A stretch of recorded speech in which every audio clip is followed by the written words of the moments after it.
morning it went on. 78 loyalists and Republicans leaving the Maze prison for the last time. The members of the largest loyalist paramilitary group, the UFF, were guilty of the Halloween night shooting in a pub in Greysteel, County Londonderry. 46 IRA prisoners were released, including Sean Kelly. He was one of two men who placed a bomb in a fish shop in the Shankill Road in Belfast. Like many of the other mass murderers to be freed early, he served only a fraction of his life sentence. The Maze now is an eerie, almost silent place. What echoes there are of a bitter and violent past. Murder was committed within these walls. Prison officers were murdered outside.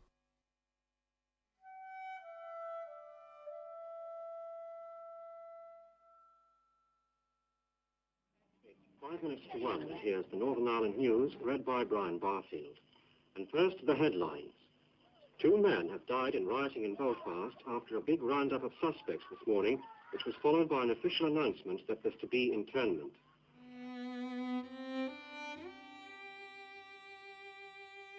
Everything was grey. Every single thing outside the front door was grey. The wire, the walls, everything, the fence, the sky was grey. Everything was just grey and different shades of grey. Not a single bird chirped today. Not a sound of life from anywhere outside the prison. Only the sounds of mad defiant prisoners coming out of one form of refrigeration and into another. Music played a major part. We actually had concerts during the hunger strike period for hunger strikers who were on the wing with you just in advance of them being transferred to prison hospital. There can be no question of political status for someone who is serving a sentence for crime. Crime is crime is crime.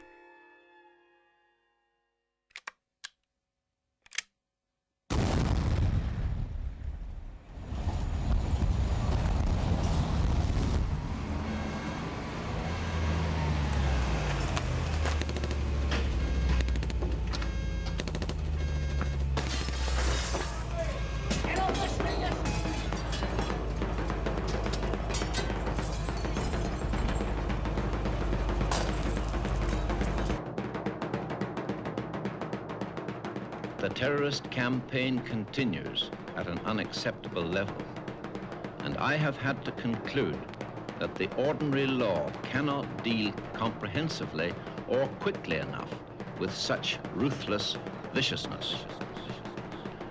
I have therefore decided to exercise, where necessary, the powers of detention and internment vested in me as Minister of Home Affairs. Internment.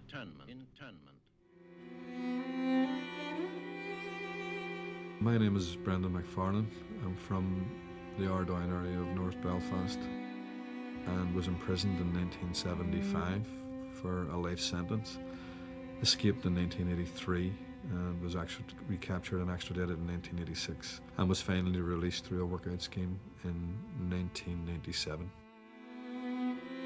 My name's Eddie Kinner.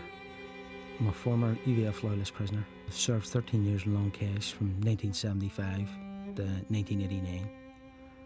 I was convicted of murder and causing an explosion. So it was opened as Long Kesh Internment Camp in 1972. It was renamed The Maze in 1976 when they built the H-blocks, and anybody convicted on or after March the 1st, 1976, were no longer to be treated as a political prisoner. Political status conferred on the individual certain rights that would determine that you had complete control of your own day, obviously outside of security control, which always remained with the administration. You were able to wear your own clothing. You didn't have to wear the criminal uniform. You did not, in a sense, have direct contact with prison personnel. The OC, or the commanding officer of a compound, would deal directly with the prison administration. We were held in compound system, which we called cages, but exactly like the Second World War prisoner of war camps, just exactly the same. These were Nissen huts, which were open all day long. What you had inside, when I arrived there in 76, were cubicles, individual cubicles, and there could be anything between 70 and 80 prisoners, so you can get that cacophony of sounds. We got the Super Bowl!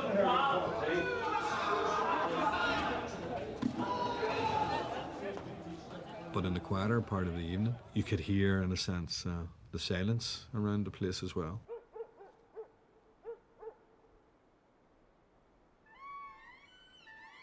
An amazing thing were seagulls landing on the roof of a Nissen hut.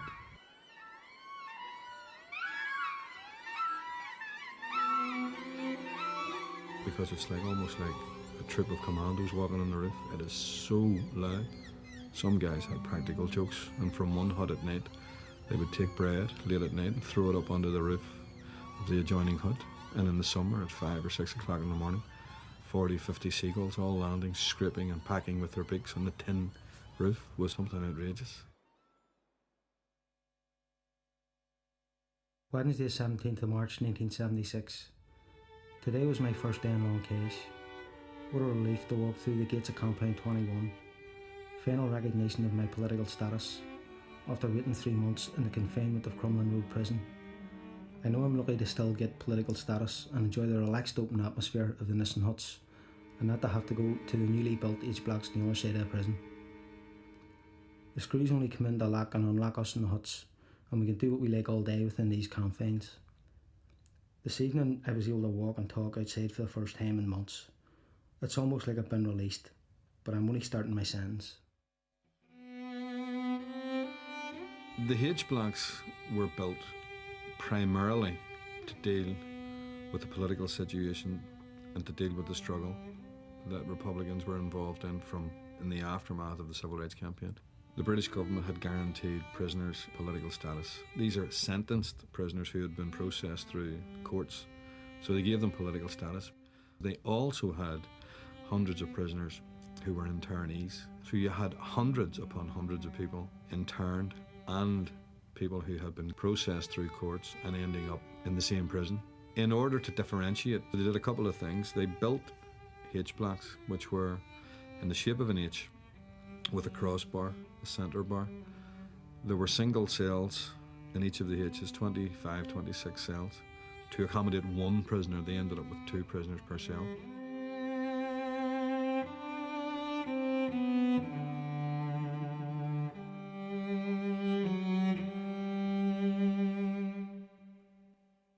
"18th of June 1977. Summer's definitely here. The day was one of the warmest yet, and because the sun was high in its 20s, we dragged our mattresses outside, set the music blasting and lay basking there for hours. It's weird sunbathing in prison. The screws had difficulties attracting attention when visits were called because the music was so loud. Coming out of one window was Pink Floyd's Dark Side of the Moon, another had Johnny Cash, and in the distance from the Republican compound you could hear the Orient pipes being played. I of course had Leonard Skinner blasting Freebird.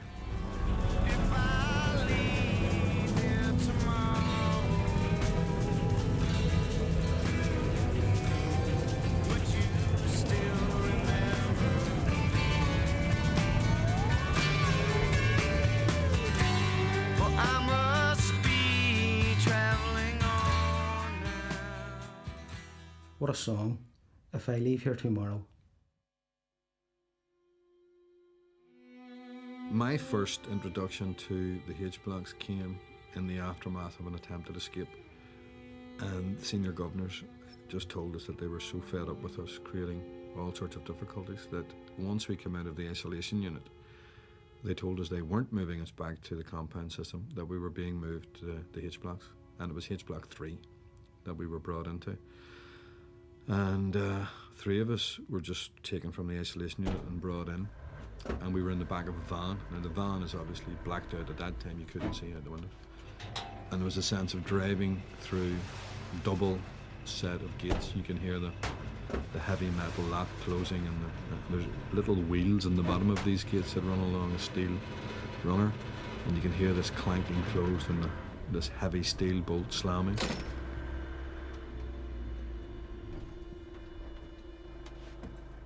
getting out of the van and looking at this low-level, single-story H-block, and everything is concrete and metal. Everything was grey. Every single thing outside the front door was grey. The wire, the walls, everything, the fence, the sky was grey. Everything was just grey and different shades of grey. Through into this circle area, into the T-bar of the H-block, and allocated a wing to go to. And this black, shiny floor, tarmac, pure black, shining floor, and the click of boots and the squeak of shoes, etc., across it. Through another couple of sets of heavy steel grills, and the clank of keys, and the clank of locks, and the rattle of keys. And down a wing, searched, strip searched, clothes taken, and a towel given to you. So we just wrapped a towel around us, and we were marched down to a cell. And what I became aware of as soon as I came onto the wing was this narrow, almost claustrophobic type of wing. When you go into the cell, what was in the cell at the beginning when we went there was a bunk bed of this tubular steel. No books, no radios, no magazines, nothing in the cell. There was a shelf, small shelf, screwed onto the wall. The cell was about 10 feet by 9. It wouldn't have been any more than about 8 feet high, and it was all concrete. And the bars on the windows were concrete with reinforced steel on the inside of them, and the window was on the outside of that. So the whole thing was just a square type concrete box with this heating system of these massive heating pipes running through from one cell to the next. It was just claustrophobic.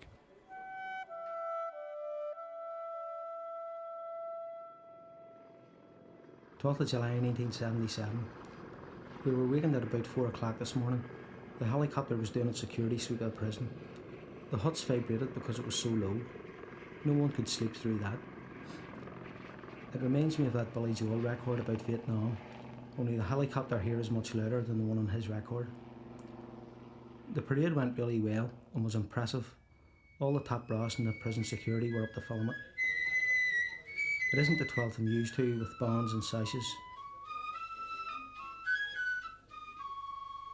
The colour party was impressive, as was the marching, with the crashing of the sparbles on our boots, all in unison.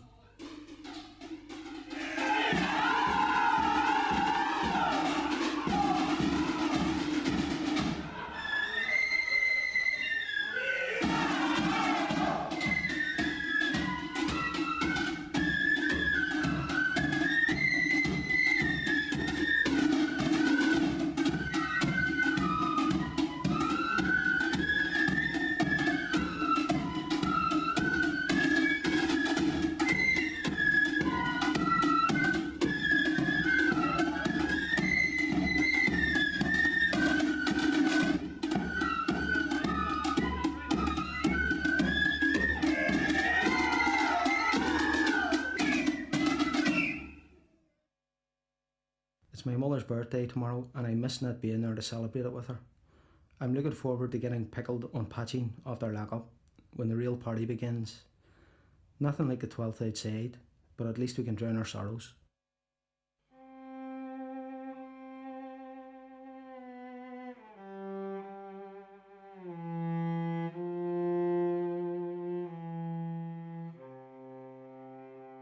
The sound in an empty cell is very echoey, and if you're singing or humming, there's almost like a resonance coming out of the concrete in the walls. And if you stand in the middle of the cell and just hum, you can actually hear a buzz almost totally enveloping you and surrounding you, and I found it incredible.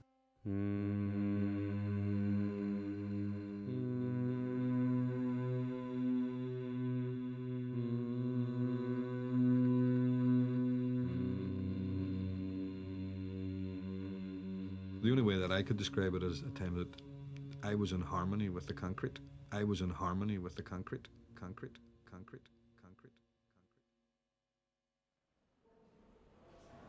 A frightening sound was the quick snap of a door being unlocked. That could be a warning sign for a cell search. There was always that conflict there and that feeling of apprehension.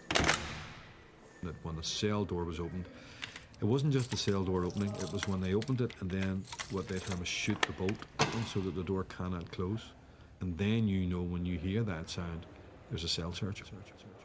Or there's a visitor has arrived and there's this immediate sound almost of people's shoulders leaning against doors. You can hear clunk clunk to try and look out through a small slit in the door to see or to try and hear conversation on the corridor to find out what's happening.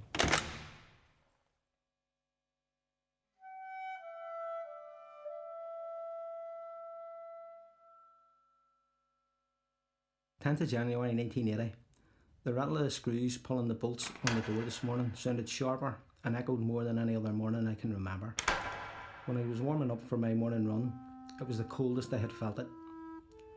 I saw the fresh snow lying outside and thought about not going for my run. It would be like trying to run round a fridge. Later on in the news, they said it was minus 18 degrees. No wonder the screws thought I was mad. PJ, the IRA man in the next compound, shouted his usual early morning greeting as he ran round his compound. Níl desperandum illegitimate. The call of defiance. That is probably why we both stuck to our routine. Not even the coldest day on record was going to stop the defiant few. Not a single bird chirped today. Not a sound of life from anywhere outside the prison. Only the sounds of mad defiant prisoners coming out of one form of refrigeration and into another. There didn't seem much point in staying in the huts. They're usually colder inside than out in the winter, and the opposite in the summer. I'm convinced they've been designed that way as some kind of torture for us.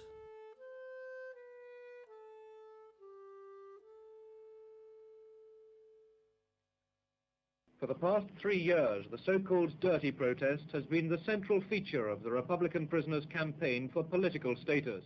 The reason that a no-wash protest took place just around Easter or after Easter 1978 was that numbers of prisoners had built up. There was confrontation and prisoners going out to use the showers or use the toilet. Some were attacked, so they began to use the cells. The situation deteriorated to such an extent that you weren't able to use the toilet. Urine was getting pushed back in on top of you. And excrement, there was nowhere else to put it. So it was decided that to smear it on the walls, and the cell became this rotting square tomb. At one time, more than 500 men in the H blocks were refusing to wash and were fouling their cells. They also refused to wear prison uniform, remaining instead on the blanket. That protest will continue, but today, quite unexpectedly, the prisoners announced that the dirty protest is over. It's a move which, they calculate, will profit the new hunger strike, which began in the prison yesterday. Bobby Sands was the commanding officer of the Republican prisoners in the H blocks at that time. He was told that prisoners would not be allowed to wear their own clothing, and that the only way would any of us be allowed out of the cells was when we conformed totally and absolutely to the wills of the prison administration, and that was a non-starter. So the negotiations broke down. There can be no question of political status for someone who is serving a sentence for crime. Crime is crime is crime. It is not political, it is crime. I just hope that anyone who is on hunger strike for his own sake will think fit to come off hunger strike, but that is a matter for him.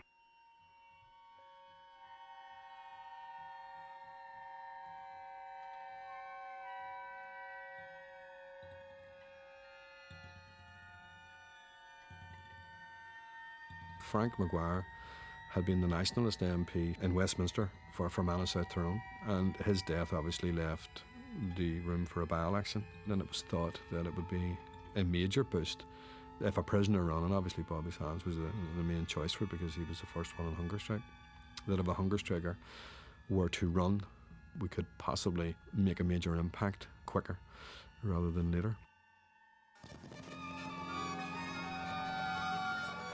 We didn't actually make the radio. The radios were crystal sets.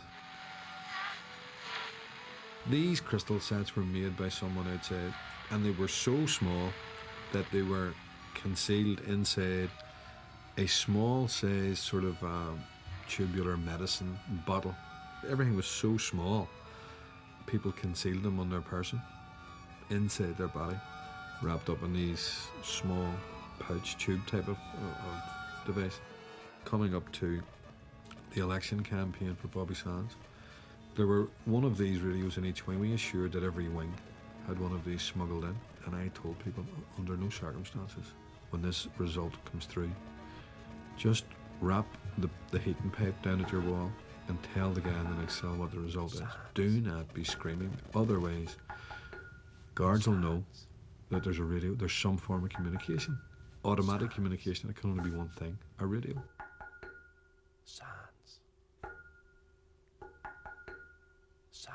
When the result came through, I mean, we could hardly contain ourselves in the wing that I was on. I, the undersigned, being the acting returning officer for the constituency above mentioned, hereby give notice that the total number of votes given for each candidate at the election was as follows. Sands, Bobby, anti-H block, Armagh, political prisoner, 30,000.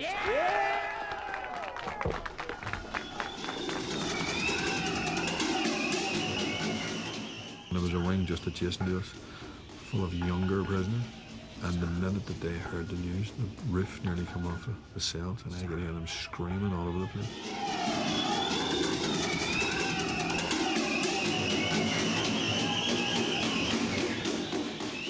So obviously, prison guards straight down, opening cells. What is it? What is it? And, you know, they obviously knew, but by that time it had been concealed. The poor guy who had the radio must have been in a serious panic about his door opening because nobody waited. 5th of May 1981. There was an eeriness about the compound today when word came through that Bobby Sands was dead. Some of the lads wanted to be indifferent and said, "Sure, aren't we in here for trying to kill them?" But his death has implications for all of us.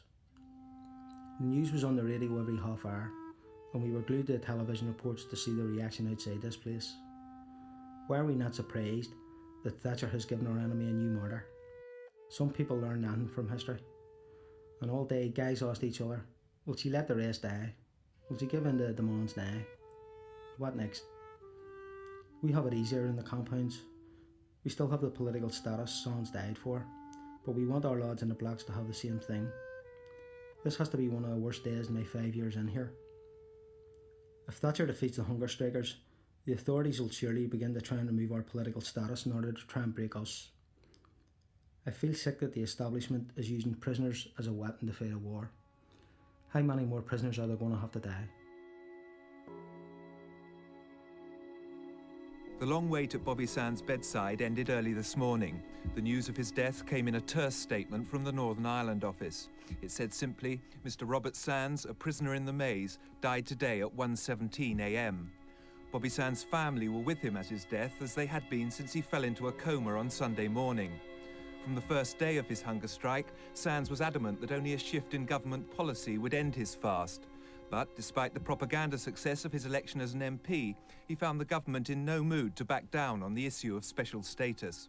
Increasingly, the question became not whether he would die, but when.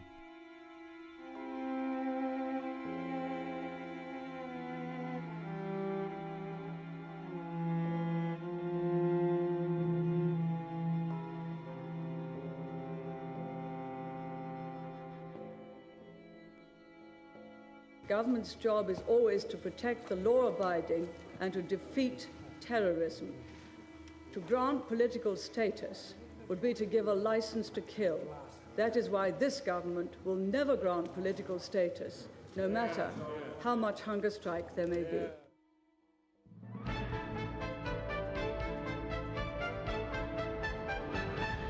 BBC Radio Ulster News. This is Edgar Martin. 38 Republican prisoners have this afternoon escaped from the Maze prison outside Belfast. It's believed to be the biggest ever escape in British penal history, and most of the prisoners are still at large.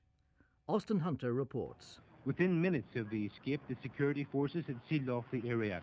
Soldiers and police set up checkpoints on all roads within 5 miles of the prison. Only essential traffic was allowed through. The Northern Ireland office say the breakout happened at about 4 o'clock this afternoon. They say Republican prisoners from an H block produced handguns and knives and overpowered staff. One of the biggest search operations ever mounted in the province is now underway.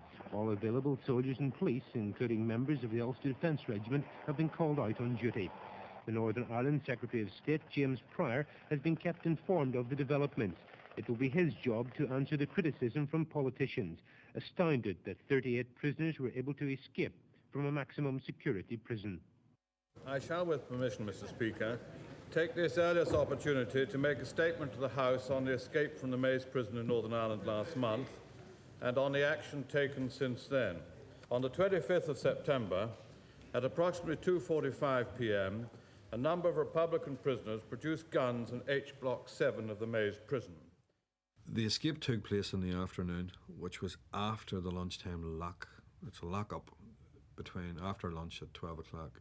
It was proposed to take over this lorry which brought the meals, and we had established that it actually on occasions quite regularly drove out of the prison once it had completed its duties. The driver could actually drive straight out of the prison. Waiting over that lunchtime lockup was an eternity. So you had the normal opening and closing of gates and the clatter about until everything just calmed down and settled into a quiet Sunday afternoon routine. And at that point in time, we effected the initial stages of that escape. When the order was given to move, I was on the outside of the front door of the block with the guard who was on that door. I was armed and I had to subdue him, but that was quieter because it was him and me by ourselves, and inside there was so much happening and the noise was appalling. I can even recall shouting in, "Excuse me, would you mind keeping the noise down in there?" because the guy down in the security box at the front gate was going to hear it. They overpowered prison officers and shot the officer in the block's central control room in the head. They put on the officers' uniforms. And then the distinctive sound of 2 shots being fired. And inside a prison, that is the last thing that anybody expects to hear. 2 shots rang out, and they were ear-piercing because you're inside this open concrete and steel structure, and any noise at all has this tremendous reverberation and echo. And when you fire a weapon, a handgun, it just, like the sound bounced all over the place, and I actually got a jolt standing outside the front grille. And then in the aftermath of it, just everything went quiet. About an hour later, still in control of the block, prisoners took over a meal delivery van on its arrival, and the prison officer driver was forced at gunpoint to drive 38 of the prisoners to the main gate of the prison. On the way, the van passed through 2 armed gates without being searched. We arrived at what is called the Tally Lodge, which is the checkout for prison staff and governors and visitors. So we climbed out of the back of this lorry, and about 8 or 9 of us dressed in prison guard uniforms, 5 or 6 of whom were armed, made our way to a series of secure points. There were so many staff coming on and off duty, and a couple of them took a chance. We looked pretty thin on the ground. The prison authorities didn't know that there were approximately 30 people in the back of this lorry. Everybody piled out of the back of the food lorry. And a fight with prison staff ensued, during which a number of prison officers received serious injuries, and a prison officer was stabbed to death. We realised that we needed to get out of the place, so I opened a hydraulic gate, and people just began to make their way on foot across this pathway, across the perimeter road. People just split and spread.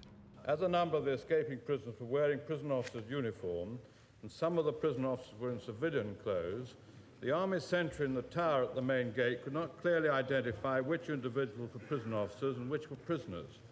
He did, however, open fire and wound 1 escaping prisoner, whom he had seen shoot a pursuing officer in the leg.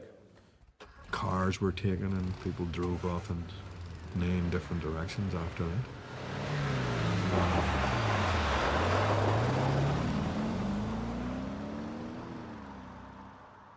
10 prisoners were quickly apprehended and returned to the prison. Within the next few days, a further 9 escapers were recaptured, leaving 19 still unlawfully at large. The search for them continues unremittingly. 23rd of September 1983. The whole place has been brought to a standstill today. Visits stopped, confusion everywhere. All movement restricted, and a peculiar silence because nothing's happening. We knew something was happening this afternoon, but the evening news told us what. 38 provosts have escaped from the blocks, and at least one screw was shot dead in the process.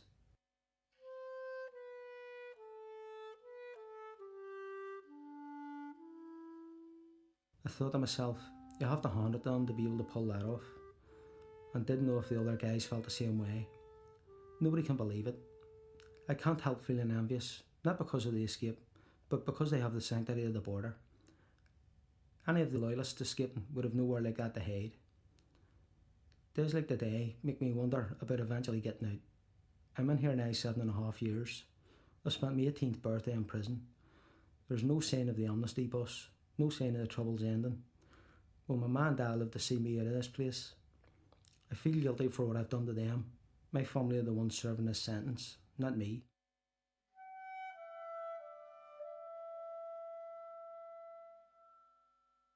Well, after the escape in September 1983, we were on the run for a period of time.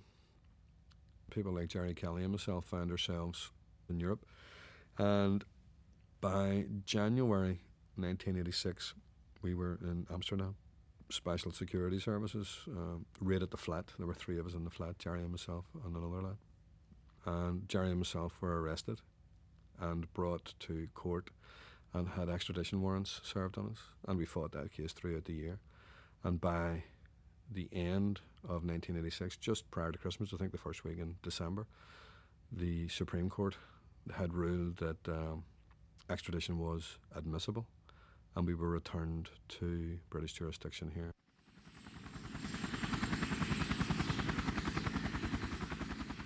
Once they had transferred us from the Netherlands, they dropped us at a military airfield outside Belfast. They transferred us from there in one of these British Army Wessex helicopters, and the thunder of it was absolutely amazing.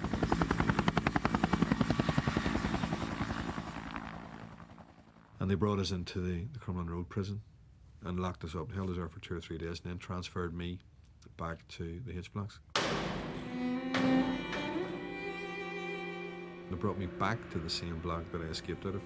They put me back down the same wing, and the same senior officer that we tied to a chair that day was standing there waiting to welcome me back, and it was a bit of a joke in a sense, and I had to see the funny side of it,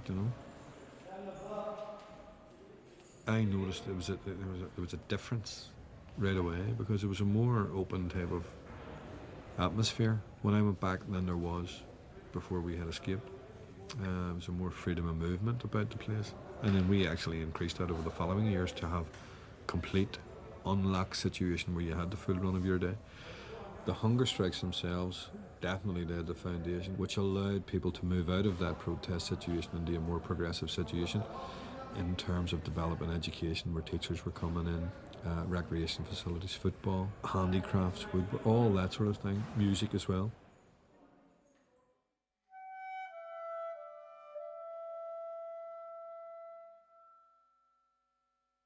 16th of February 1987, another first day in prison, a graduation ceremony for 7 UVF prisoners, and I was one of them. I felt like a real prat though, in the gown, but we were allowed 3 relatives in to witness us receiving our certificates, and my parents were there, proud of me and all the work that I've done. Of course, being in this stupid place, you weren't allowed the real certificates. They won't be ready for some time, which makes it all feel a bit phony, but it's still brilliant for our families. To think, 6 years ago I was afraid to try 3rd level education because I was conditioned to think that I was a failure, failing the 11 plus, leaving school without a qualification. I'm better qualified now than many of those who taught me in school. Who would have thought that I would have ended up with a degree in mathematics and computing? My motivation for finally attempting Open University was because it would cost them more for keeping me here. All our families, the OU counsellors and tutors, as well as the prison education staff, clapped as we received our certificates. Proper bakery buns and nibbles were even laid on for after the presentations. None of the tasteless jail food. You could hear the laughter as we the graduates joked about the food and how there must have been a special cook laid on for this occasion. It's legit. We're finally certified.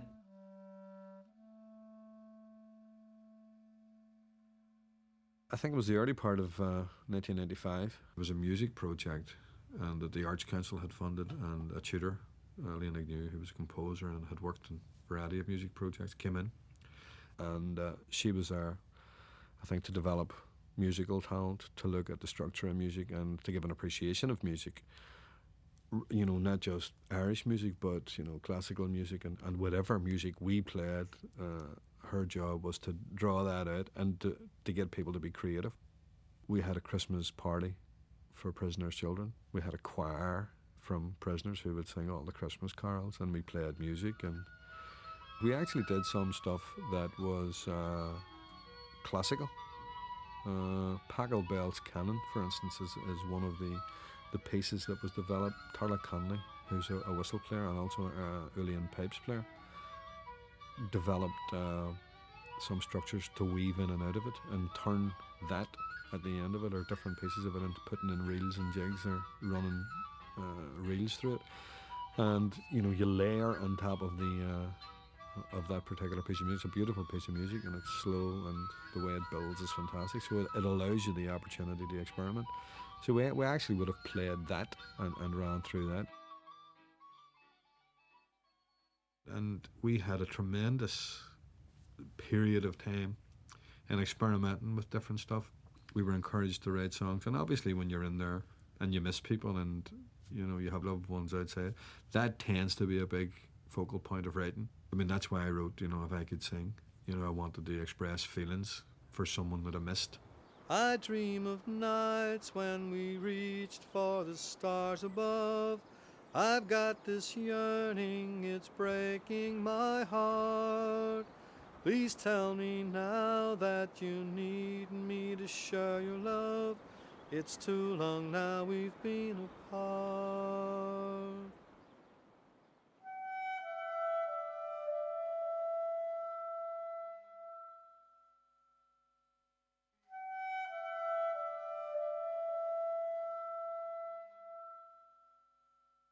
"31st of December 1987. New Year's Eve, and this is my first time out of prison in 13 years, and I want to write down how it feels. I've never been more shocked in my life. I've been on parole for nearly a week, and coming home to my parents and brothers and sisters to see everyone was completely overwhelming. There is no way any of this is sinking in. It's unreal. On Wednesday night, we had a huge party, but my mother had to go home early. No one told me how seriously ill she was. They wanted to protect me, and that ruined my first taste of freedom for so long. I spent most of the day going around my friends and saying goodbye again, and I should have been with my mother. If I'd known how ill she was, I would have spent a week with her, even if she did insist on me seeing everyone else. 2 hours ago she died, and my sister's shouts of, "Where have you been? We've been looking everywhere for you. Mother's dying," is still in my ears. I was ushered into my dying mother in front of what were strangers to me. Family friends were there to support and comfort her. My mother was trying to say something to me, but I couldn't hear her, nor could I display my emotions in front of strangers. I had to get out. This can't be happening. It's not real. I'm having a nightmare. I'm meant to go back to the prison in an hour's time. Nightmare.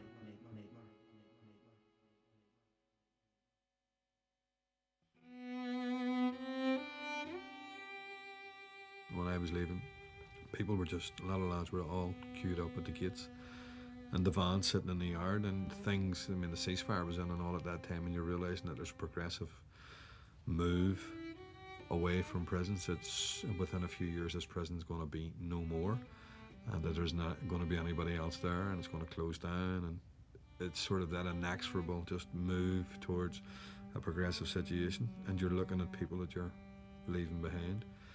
You're just looking around, and I was looking at the walls and looking at the wing and just saying, this is it, I shouldn't be back here, fingers crossed. It was a very emotionally charged situation, and you know, people actually had a concert for you when you get before you leave, and music played a major part in all that. When people were going home, we held concerts for them, and we sang and we played music. We actually had concerts during the hunger strike period for hunger strikers who were on the wing with you just in advance of them being transferred to prison hospital. There are people that we weren't going to see anymore, and you'd have an evening of song and poetry and music, and it was very, very important and very emotionally charged stuff. And it's the same thing when we were leaving the prison. People would put together a concert and do that sort of thing for you. So music, in a sense, was a big sustainer throughout the years.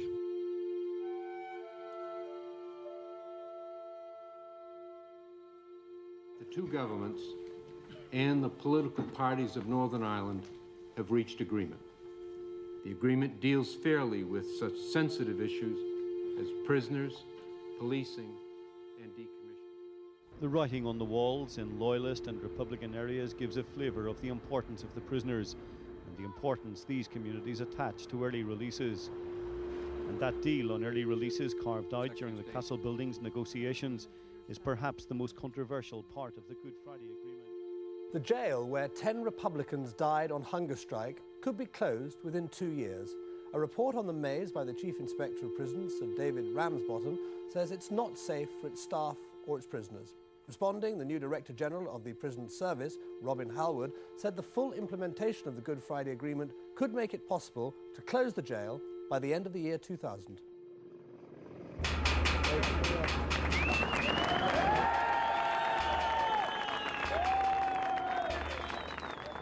All morning it went on, 78 Loyalists and Republicans leaving the Maze prison for the last time. The members of the largest Loyalist paramilitary group, the UFF, were guilty of the Halloween night shooting in a pub in Greysteel, County Londonderry. 46 IRA prisoners were released, including Sean Kelly. He was one of 2 men who placed a bomb in a fish shop in the Shankill Road in Belfast. Like many of the other mass murderers to be freed early, he served only a fraction of his life sentence. The Maze now is an eerie, almost silent place. What echoes there are of a bitter and violent past. Murder was committed within these walls. Prison officers were murdered outside.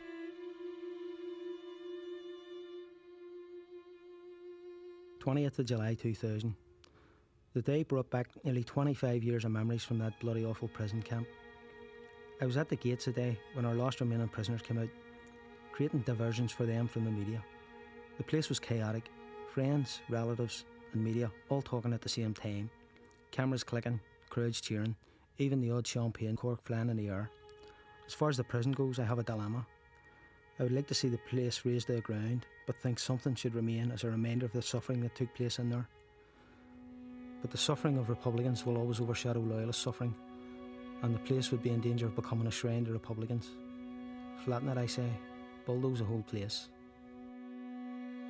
In a sense, I feel that a section of it should be used as a museum to lay out the stall of the events that had happened there. Whether you keep the hospital wing or a block, but maybe even the hospital wing kept as a museum so that people can go and look and feel and see the history, because it has played a major part in the history of this country. There have been suggestions that at least one H block should be retained as some kind of museum, a tourist attraction like Alcatraz in San Francisco Bay. Many in authority believe that to keep any of it standing would be a mistake. As a senior official once said, there are just too many ghosts.